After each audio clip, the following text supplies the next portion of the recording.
what we think is just is based on the Bible. It's Christian justice. So are we trying to fight for a Christian nation? And how is that different than all the Christian nationalists? I mean, I am of the camp that we have like way overly broadly defined Christian nationalism. Okay. And I think we've done that in part because we're uncomfortable making some of the distinctions we really want to make, in part because we haven't actually been very thoughtful about it. I think sometimes we just kind of go like, really conservative people claiming Christianity for their political goals is something I don't like, so I will call that Christian nationalism. I had a class of students at Duke Divinity School where we were reading a bunch of articles for 1 week. We spent a week on the Old Testament in politics.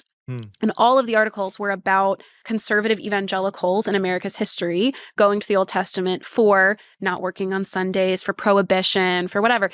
And some of the students in this class, 22 years old, really zealous, really often coming from evangelical institutions and wanting to leave that behind, said this is terrible. No one should use the Bible in this kind of way. The Old Testament should not be a blueprint for any political action. You should be Christian in your demeanor and your behavior, but when it comes to your voice in public, you should not be using Christian arguments. You shouldn't be using scriptural arguments.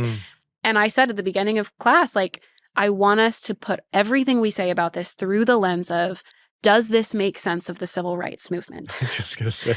Most of the students in this class would say when conservative evangelicals use the Bible in politics, it's bad. When civil rights leaders used the Bible in politics, it was good. Well, that was a point I brought up at the ETS last year with you. And you kicked my butt on it. And I think that their judgment about those two things is actually correct. Yeah.